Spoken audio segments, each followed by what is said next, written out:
Hi, and a very warm welcome to the weekend edition of Wellbeing Wisdom. Let's talk about identity because it's something we take for granted. It's very rare that we stop to consider who we are. We are a collection of thoughts and feelings and reactions, and we define ourselves very much through our emotional responses. This is how I am, this is what I think, this is what I feel. And we're prepared to fight for our right to be exactly who we are. We fight for this individuality, for this sense of uniqueness that gives you your sense of identity, your sense of personality. But what if I were to suggest that nearly all of that is completely artificial? Your personality is very much an illusion.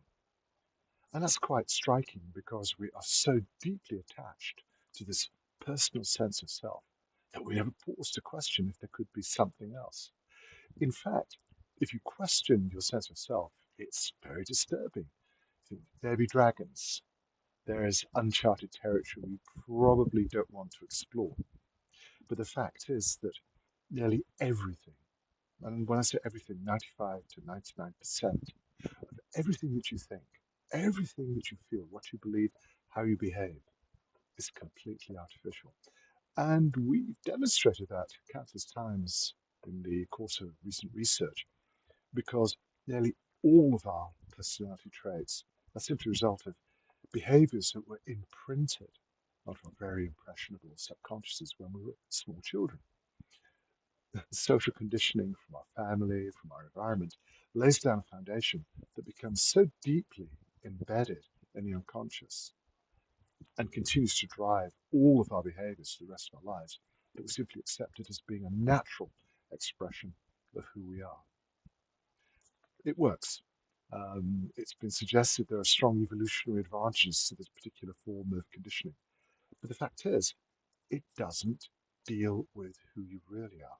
And for thousands of years, mystics and philosophers and great teachers have gently reminded us that when you put aside the layers of personality, when you remove the masks that you've been wearing through your whole life, there is something deeper, there's something infinitely more precious waiting to be discovered. It's as if we play these roles, we're given the script, we're given a sense of identity, we run through life, reach the end of the process, never having experienced the power, the extraordinary, the extraordinary presence of who we really are. It's hidden below the surface, that's for sure. We run on these reactions as if they are all that we can experience, but below the surface, there is something waiting to be discovered. It's available to all of us. We don't need to go through some bizarre mystical training or develop a particular line of belief to experience these things. All we have to do is learn to stop, to become a little more detached from the stream of consciousness, to turn inwards and say, what is this mind? Who is this person who is feeling all of these things? Because that moment of inquiry helps to detach us from this lifelong habit of repeating the same old thoughts and feelings and behaviors that don't really represent who you are. This moment of detachment can become more intense, can dwell for longer until you're no longer captured by the power of your own thoughts and feelings.